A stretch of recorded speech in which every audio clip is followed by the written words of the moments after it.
Assalamualaikum warahmatullahi wabarakatuh. Sebelumnya kami mengucapkan banyak terima kasih kepada Ibu Profesor Dr. Diah Yulis Setiarini karena telah memberi kami kesempatan untuk dapat mempresentasikan materi kali ini. Kami dari kelompok 3 akan mempresentasikan materi mengenai identifikasi lingkungan pemasaran. Sebelumnya, marilah kita memperkenalkan diri terlebih dahulu. Perkenalkan, saya Jonathan Christopher dengan akhiran NIM 1103. Perkenalkan, nama saya Liliana Eka Masuro dengan NIM 240810201069. Perkenalkan, nama saya Lailatul Hasana dengan akhiran NIM 1079. Perkenalkan, nama saya Nafi Hussein Subiantoro dengan NIM 240810201097. Nah, pada materi yang pertama ini kita akan membahas mengenai alur identifikasi, di mana alur identifikasi sendiri ini merupakan suatu proses beruntun yang dimulai dari analisis lingkungan, mengenali kebutuhan konsumen, menilai persaingan, menyaring peluang, hingga memilih strategi pemasaran. Alur identifikasi sendiri ini dapat dijelaskan melalui beberapa tahap. Terdapat 5 tahap dalam alur identifikasi ini, di mana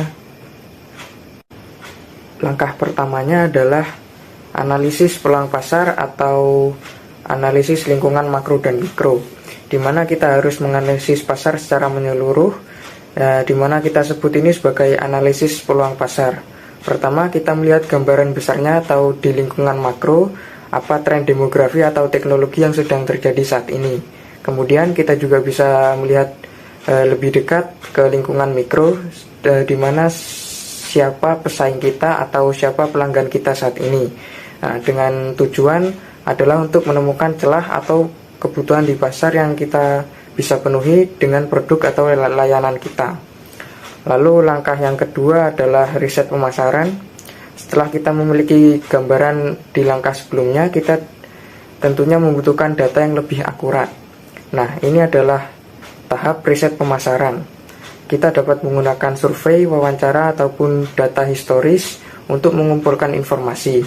Nah, kita ini ingin tahu apa yang disukai atau tidak disukai oleh konsumen, bagaimana mereka berbelanja, dan seberapa besar potensi pasar yang ada.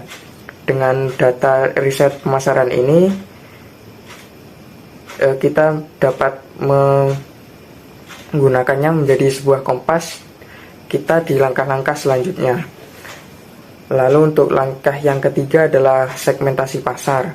Ini adalah langkah yang bisa dibilang yang paling penting, di mana kita tahu kita ini tidak mungkin bisa melayani semua orang. Jadi kita harus membagi pasar yang luas ini menjadi kelompok-kelompok yang lebih kecil atau lebih bisa kita kenal dengan segmentasi pasar. Kita ini bisa membaginya berdasarkan seperti demografi, geografi, perilaku, ataupun psikografi, di mana setiap segmen ini akan punya kebutuhan dan karakteristiknya sendiri yang berbeda-beda.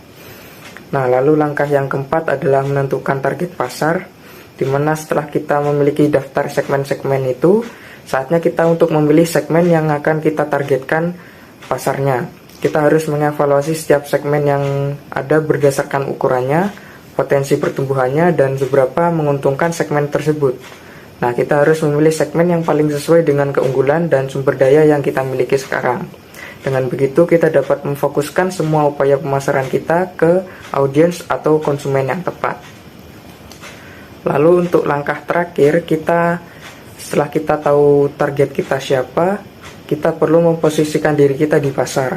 Kita harus menentukan bagaimana kita ingin dilihat oleh mereka atau konsumen, dan ini biasa disebut dengan positioning. Kita harus menciptakan citra atau identitas yang unik dan berharga di benak konsumen.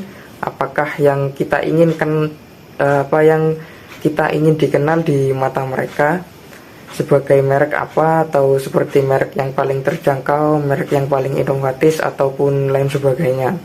Kita harus menjadikan ini sebagai janji kita kepada pelanggan, dan kita harus mengkomunikasikannya secara konsisten. Saya di sini akan membahas tentang mengelola informasi pemasaran dan mengukur permintaan pemasaran. Ketika akan mengukur permintaan pasar, perusahaan perlu untuk mengetahui informasi-informasi apa saja yang diperlukan untuk mengukur permintaan pasar tersebut. Informasi terbaru sangat diperlukan perusahaan karena perkembangan zaman yang semakin maju dan permintaan konsumen yang berubah-ubah, perusahaan akan dituntut untuk menyesuaikan dengan kondisi pasar. Setelah informasi-informasi tersebut diperoleh, nantinya akan dikelola dan dianalisis oleh manajer pemasaran sehingga perusahaan dapat mengetahui peluang pasar dan memenuhi kebutuhan konsumen. Selanjutnya, apa sih komponen sistem informasi pemasaran itu? Perusahaan dapat mempersiapkan sistem informasi pemasaran untuk memenuhi kebutuhan dalam mengorganisasi dan menyalurkan arus informasi yang berkelanjutan kepada manajer pemasaran. Oleh karena itu, perusahaan juga perlu mengetahui kebutuhan informasi dari manajer, sehingga bisa merancang sistem informasi pemasarannya. Sistem informasi pemasaran terdiri dari orang, peralatan, dan prosedur untuk mengumpulkan, menyortir, menganalisis, mengevaluasi, dan mendistribusikan informasi yang sesuai kebutuhan, tepat waktu, dan akurat kepada para pembuat keputusan pemasaran. Jadi, pada intinya perusahaan perlu mengetahui kebutuhan informasi yang akan diperlukan oleh manajer, lalu pemasar sebagai tokoh utama yang bertugas mengidentifikasi perubahan yang ada di pasar harus mengumpulkan informasi sesuai prosedur dan dukungan peralatan yang diperlukan yang nantinya informasi tersebut akan dikirimkan kepada pembuat keputusan pemasaran. Seorang pemasar bertugas mengenai hal tersebut karena mereka sudah mendisiplinkan metode untuk mengumpulkan informasi dan sudah terbiasa berinteraksi dengan pelanggan. Informasi yang diperoleh juga harus mengenai keinginan, preferensi, dan perilaku pelanggan yang nantinya menjadi target pasar. Seorang pemasar harus mempunyai informasi yang luas. Informasi yang diperlukan pun sebaiknya diperoleh secepat mungkin dan seakurat mungkin, sehingga perusahaan dapat melakukan rencana pemasaran dengan lebih baik dan dapat menyaingi kompetitor. Sistem informasi pemasaran dikembangkan dari catatan perusahaan internal, kegiatan intelijensi pemasaran, dan riset pemasaran. Lalu, selanjutnya, apa sih pencatatan internal itu? Hal mengenai laporan internal perusahaan seperti pesanan, penjualan, harga, biaya yang dikeluarkan, piutang, persediaan, utang, dan sebagainya dapat dimanfaatkan manajer untuk memperoleh peluang maupun masalah dalam perusahaan. Pencatatan internal tersebut antara lain meliputi siklus pesanan sampai dengan pembayaran, yang kedua, sistem informasi penjualan, yang ketiga, basis data, gudang data, dan penggalian data. Yang pertama tadi ada siklus pesanan sampai dengan pembayaran. Inti dari sistem pencatatan internal merupakan siklus pesanan sampai dengan pembayaran. Setiap tahap dalam siklus ini harus berjalan dengan baik agar memaksimalkan proses distribusi pesanan. Pelanggan menyukai perusahaan yang menjanjikan pengiriman pesanan datang tepat waktu. Dalam memaksimalkan kecepatan dan proses pemesanan sampai dengan pembayaran dapat dengan memanfaatkan teknologi yang memberikan kemudahan dalam mobilisasi. Yang kedua, ada sistem informasi penjualan. Para manajer pemasaran membutuhkan laporan data terkait penjualan terkini secara akurat dan tepat waktu. Contohnya, suatu toko yang menjual berbagai produk perlu mengetahui data penjualan dari masing-masing produk setiap malam untuk memungkinkan manajer memesan ulang barang yang habis, sehingga dapat memastikan ketersediaan barang untuk konsumen pada esok hari. Dan yang ketiga, ada basis data, gudang data, dan penggalian data. Perusahaan dapat memanfaatkan basis data pelanggan, basis data produk, dan basis data tenaga penjual sebagai contoh, suatu basis data pelanggan yang menyimpan nama, alamat, nomor telepon, dan transaksi masa lalu. Data tersebut dapat dimanfaatkan untuk memberi tawaran kepada pelanggan melalui pesan misalnya. Karena adanya data nomor telepon dari pelanggan tersebut, data-data tersebut juga dapat dimanfaatkan perusahaan untuk menggali informasi dan mengumpulkan wawasan sebagai informasi untuk memperoleh peluang pasar. Selanjutnya ada sistem intelijensi pemasaran. Sistem pencatatan internal berperan dalam memberikan data hasil, sedangkan sistem intelijen pemasaran berperan dalam memberikan data kejadian. Sistem intelijen ini merupakan seperangkat prosedur dan sumber yang digunakan manajer untuk memperoleh informasi harian mengenai perkembangan lingkungan pemasaran. Manajer dapat memperoleh informasi antara lain dari buku, publikasi perdagangan, surat kabar, berbicara dengan pelanggan, distributor, dan pemasok, serta dapat juga dengan bertemu manajer perusahaan lain. Beberapa langkah yang dapat diterapkan perusahaan untuk menambah mutu intelijen pemasaran adalah dengan mendukung tenaga penjual untuk memperoleh informasi terbaru mengenai data lapangan dan melaporkannya pada perusahaan. Yang kedua, merayu perantara pemasaran seperti distributor dan pengecer untuk menyampaikan informasi. Dan yang ketiga, meluncurkan jaringan eksternal. Selanjutnya, membuat divisi penasihat pelanggan, memanfaatkan data pemerintah, dan memanfaatkan pemasok luar untuk memperoleh informasi, serta merancang sistem feedback pelanggan online untuk mengumpulkan informasi. Hal-hal seperti komponen sistem informasi pemasaran, pencatatan internal, dan sistem intelijensi pemasaran sangat diperlukan oleh perusahaan, sebab dari itu perusahaan memperoleh informasi yang diperlukan untuk keperluan riset perusahaan. Dengan adanya data-data dan informasi yang telah didapat dari berbagai sumber, perusahaan dapat mengukur permintaan pasar. Analisa lingkungan makro. Lingkungan makro dalam pemasaran merupakan faktor-faktor eksternal yang berada di luar kendali suatu perusahaan, namun memiliki pengaruh yang cukup signifikan terhadap keberhasilan suatu pemasaran dalam perusahaan. Selain itu, faktor-faktor eksternal juga mempengaruhi beberapa aspek penting seperti pengambilan keputusan, penentuan target pasar, hingga penentuan strategi pemasaran di dalam suatu perusahaan. Oleh karena itu, diperlukan pemahaman dalam mempelajari lingkungan makro pemasaran suatu perusahaan agar nantinya tidak ada kesalahan dalam penetapan sebuah keputusan dan strategi pemasaran suatu perusahaan. Lingkungan pemasaran makro juga dapat kita pandang sebagai suatu pangkal yang nantinya akan mempengaruhi arah dan kebijakan suatu perusahaan. Meskipun dalam penerapannya, lingkungan makro pemasaran ini tidak dapat dikendalikan langsung oleh perusahaan.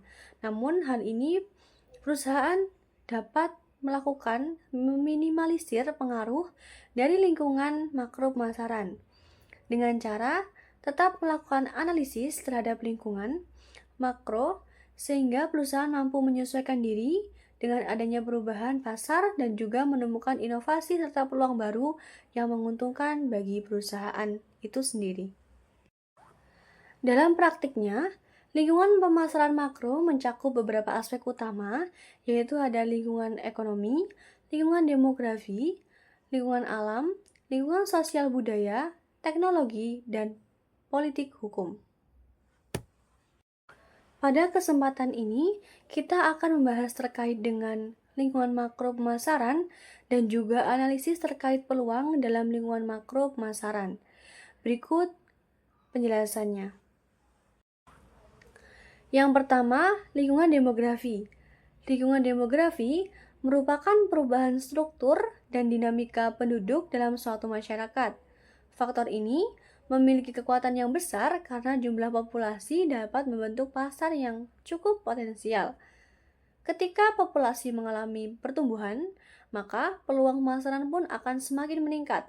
Misalnya saja, pertumbuhan penduduk dunia yang pesat menciptakan pasar yang lebih luas dan beragam.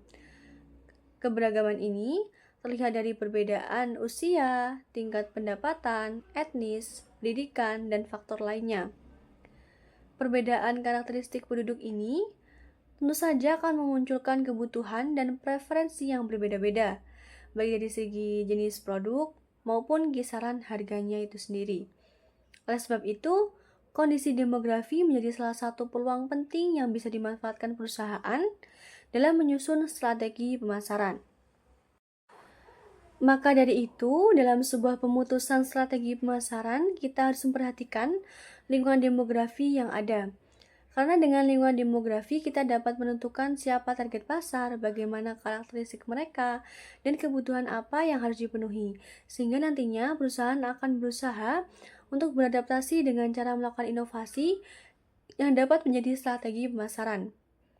Dalam hal ini, Perusahaan harus benar-benar dapat mengidentifikasi, menganalisis, dan memutuskan dengan tepat dengan cara terus perhatikan karakteristik dari perubahan demografi yang ada dan apa yang menjadi permintaan pasar.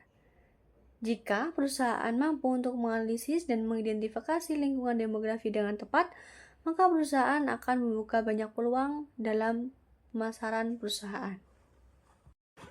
Jadi dalam hal ini, pada dasarnya perusahaan harus terus berusaha untuk menganalisis dan mengidentifikasi target pasar melalui arus demografi yang ada, sehingga nantinya perusahaan dapat melakukan inovasi maupun adaptasi sesuai dengan arus demografi, dan perusahaan dapat membuka peluang yang besar untuk mendapatkan keuntungan yang besar. Yang kedua, lingkungan alam. Lingkungan alam merupakan salah satu bagian dari lingkungan makro yang sulit diprediksi kapan terjadinya dan bagaimana dampaknya. Namun, perusahaan tetap dapat untuk melakukan upaya pencegahan, analisis, dan identifikasi untuk menemukan cara membuka peluang pasar yang ada. Lingkungan alam yang mencakup udara, air, tanah, kini telah mencapai kondisi di mana sangat mengkhawatirkan, terutama dengan adanya masalah gas rumah kaca dan juga penipisan lapisan ozon yang semakin parah. Kondisi ini jelas akan berdampak pada perusahaan, sehingga perusahaan harus berupaya mengurangi polusi yang dihasilkan dari aktivitas industri. Perusahaan tetap perlu waspada terhadap perubahan kondisi lingkungan seperti kelangkaan bahan baku, meningkatnya biaya energi, serta tingginya tingkat polusi. Semua faktor ini harus menjadi pertimbangan agar perusahaan tidak hanya bergantung pada lingkungan alam, tetapi mampu mengubah tantangan menjadi peluang pemasaran. Dengan adanya dampak dari lingkungan alam, perusahaan harus tetap bisa mempertahankan peluang pemasaran yang ada. Perusahaan bisa melakukan cara yaitu dengan melakukan inovasi, bahan baku yang lebih ramah lingkungan, dan juga bijaksana dalam memanfaatkan energi atau efisiensi energi, sehingga dengan adanya dampak lingkungan alam tidak menghilangkan peluang besar bagi perusahaan, namun membantu perusahaan untuk berinovasi-inovasi baru lagi yang nantinya akan membuka peluang lebih besar bagi perusahaan.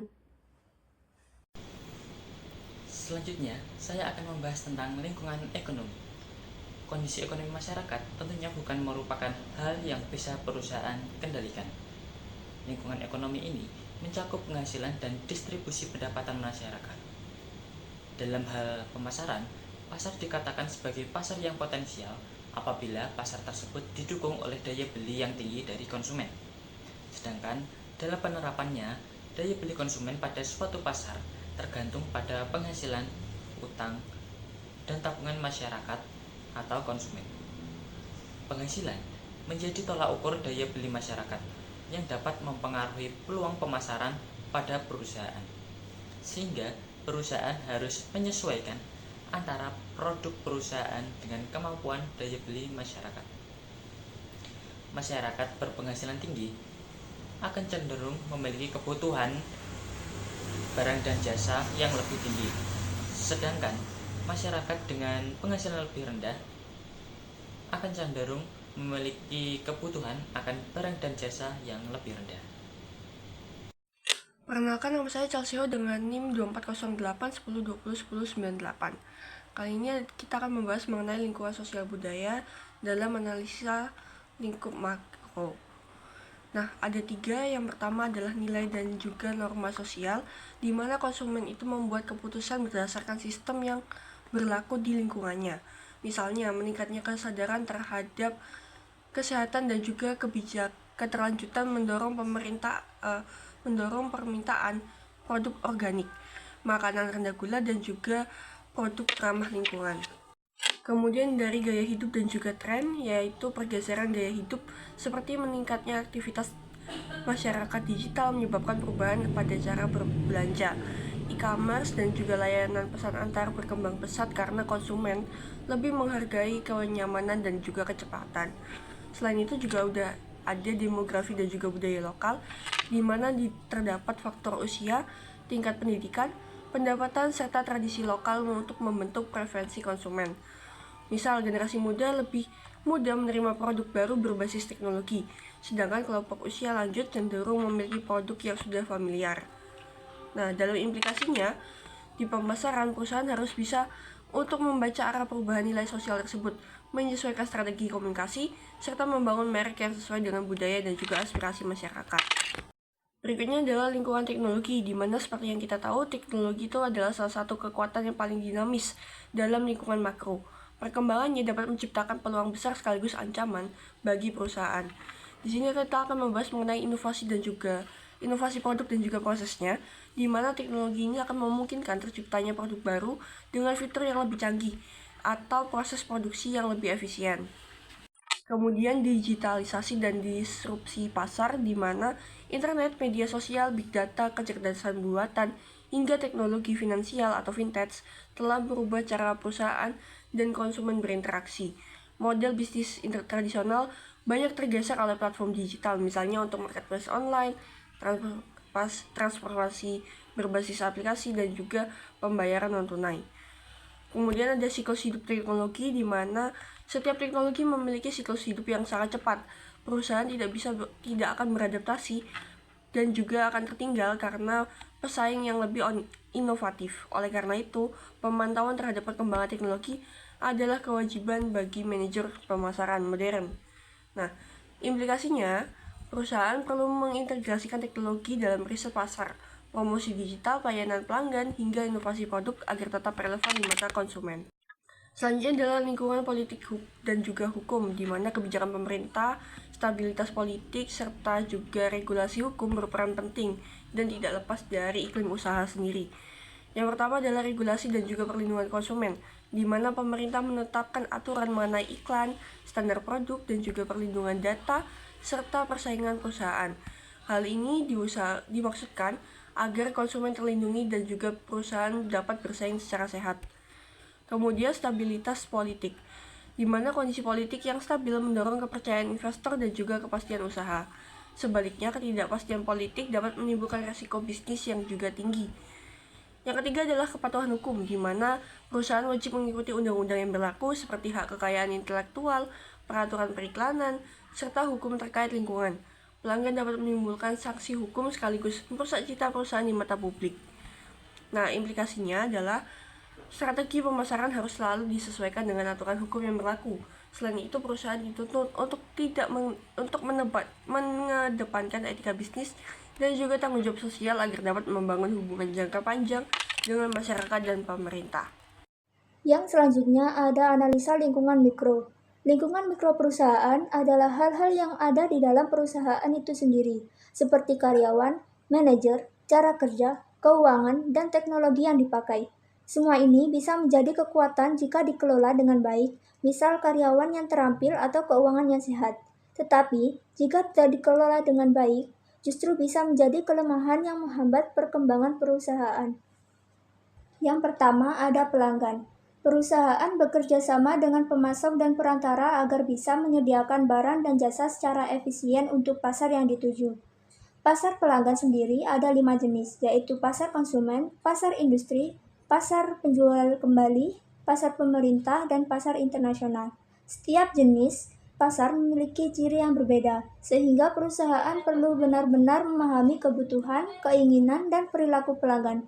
Dengan melakukan analisis pelanggan, perusahaan dapat mengetahui segmen pasar yang tepat, memberikan nilai yang sesuai bagi pelanggan, serta menyusun strategi pemasaran yang efektif. Yang kedua ada pesaing. Sistem pemasaran perusahaan selalu dipengaruhi oleh adanya pesaing. Karena itu, perusahaan perlu mengenali dan memantau pesaing, baik yang langsung maupun tidak langsung, termasuk strategi, kekuatan, kelemahan, serta pangsa pasar mereka. Dengan begitu, perusahaan bisa menentukan cara terbaik untuk memenangkan persaingan. Kunci utamanya adalah melihat dari sudut pandang pelanggan, sehingga perusahaan dapat membangun hubungan yang kuat dengan pelanggan, memilih saluran yang tepat, dan menyesuaikan diri terhadap langkah pesaing. Yang ketiga ada pemasok dan distributor. Pemasok adalah pihak yang menyediakan bahan atau sumber daya yang dibutuhkan perusahaan untuk menghasilkan barang dan jasa. Hubungan dengan pemasok sangat penting karena mereka bisa mempengaruhi harga, kualitas produk, ketepatan waktu pengiriman, dan ketersediaan bahan. Jika pemasok bermasalah, perusahaan juga akan kesulitan memenuhi kebutuhan konsumen. Selain itu, distributor juga memegang peran penting karena merekalah yang menyalurkan produk perusahaan ke pasar. Hubungan baik dengan distributor akan membantu produk lebih mudah sampai ke tangan konsumen dengan cepat dan tepat. Yang selanjutnya ada identifikasi peluang potensial. Yang pertama ada kebutuhan dan tren. Perusahaan perlu memahami bahwa setiap produk atau layanan sukses lahir dari kebutuhan nyata di masyarakat. Konsumen selalu mencari solusi yang lebih cepat, mudah, praktis, atau efisien dalam hidupnya. Misalnya, hadirnya jasa ojek online menjawab kebutuhan transportasi yang bisa dipesan kapan saja tanpa harus menunggu lama. Begitu juga air mineral dalam kemasan muncul karena orang membutuhkan minuman sehat yang mudah dibawa. Toko online pun berkembang karena masyarakat ingin berbelanja tanpa terbatas ruang dan waktu. Dalam dunia bisnis, ada 3 hal penting untuk dipahami: fad, tren, dan megatrend. Yang pertama, fad adalah fenomena yang hanya berlangsung sebentar, misalnya mainan atau gaya tertentu yang cepat populer lalu menghilang. Yang kedua, yaitu tren, bisa bertahan lebih lama, membentuk pola konsumsi, dan mengarahkan perkembangan pasar. Contohnya, tren belanja online atau makanan sehat. Yang ketiga, yaitu megatrend, adalah perusahaan besar yang berlangsung lama dan berpengaruh luas pada aspek sosial, ekonomi, politik, dan teknologi seperti digitalisasi, urbanisasi, atau kesadaran terhadap lingkungan. Perusahaan yang jeli mengikuti tren dan megatrend akan lebih mudah menyesuaikan strategi, sehingga produk atau layanan yang ditawarkan selalu relevan dengan kebutuhan konsumen. Yang kedua yaitu mengidentifikasi kekuatan internal. Selain kebutuhan konsumen, perusahaan juga harus memperhatikan kekuatan besar di lingkungan eksternal yang dapat memengaruhi bisnis. Faktor-faktor ini berada di luar kendali perusahaan, tetapi dampaknya sangat besar, sehingga perlu dipantau terus-menerus. Ada 6 kekuatan utama yaitu demografi, ekonomi, alam, teknologi, politik hukum, dan sosial budaya. Semua bisa jadi peluang atau ancaman. Misalnya, jumlah penduduk yang bertambah membuat konsumsi meningkat. Masalah lingkungan mendorong munculnya teknologi ramah lingkungan. Dan harga teknologi yang makin murah bisa mengubah perilaku masyarakat. Lalu materi yang akan kita bahas ini adalah identifikasi segmen pasar dan memilih pasar sasaran. Nah, segmen pasar ini adalah cara perusahaan membagi pasar yang luas menjadi kelompok-kelompok yang lebih homogen, di mana terdapat 4 dasar segmentasi yaitu geografis, demografis, psikografis, dan juga perilaku. Lalu setelah segmen pasar ini terbentuk, perusahaan harus memilih segmen mana yang paling potensial untuk dilayani. Proses ini disebut targeting. Nah, evaluasi dilakukan dengan mempertimbangkan ukuran segmen, daya beli, potensi pertumbuhan, hingga tingkat persaingan. Dengan targeting yang tepat, sumber daya pemasaran ini bisa dialokasikan dengan lebih efektif sehingga strategi menjadi lebih terarah. Nah, untuk identifikasi segmen pasar dan memilih pasar sasaran ini akan dijelaskan lebih terperinci, yaitu untuk segmentasi pasar ini seperti yang telah dijelaskan sebelum-sebelumnya juga merupakan proses yang membagi pasar yang lebih besar menjadi kelompok-kelompok kecil yang lebih homogen yang disebut dengan segmen.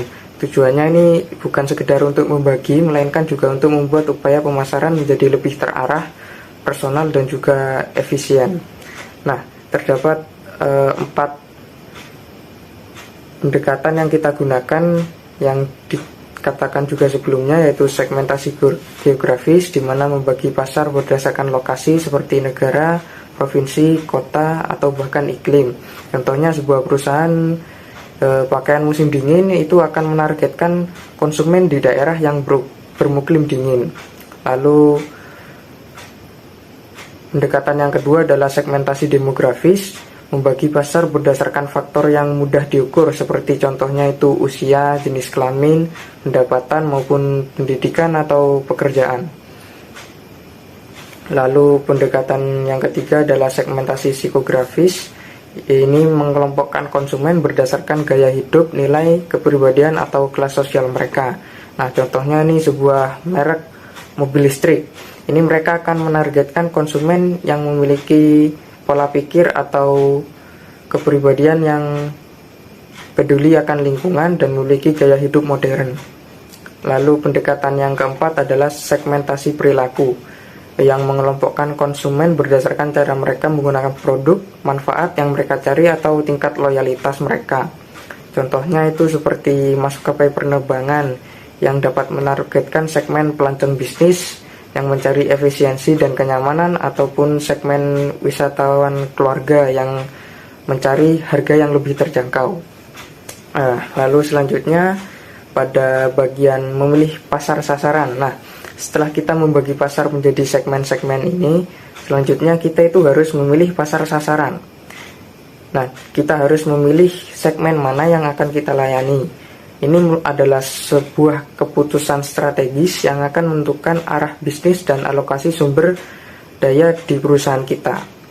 Kita harus mengevaluasi segmen-segmen yang ada berdasarkan beberapa kriteria utama, yaitu ukuran dan potensi pertumbuhan segmen. Apakah segmen ini cukup besar untuk menjanjikan keuntungan? Apakah ia akan terus tumbuh di masa depan?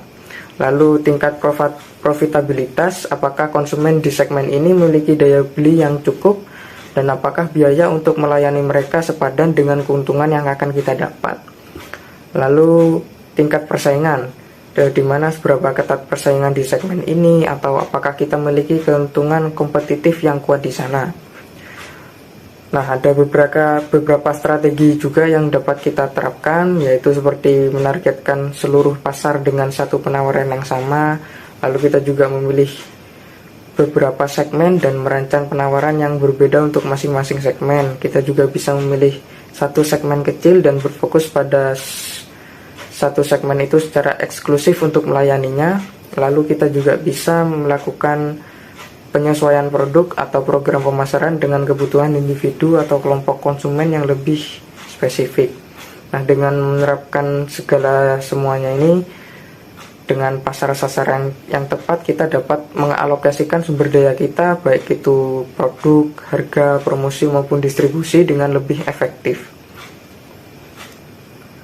Atau dengan singkatnya, kita dengan alur yang sistematis, mulai dari menemukan peluang, membagi pasar, hingga memilih sasaran yang tepat, kita dapat menciptakan strategi pemasaran yang lebih terarah.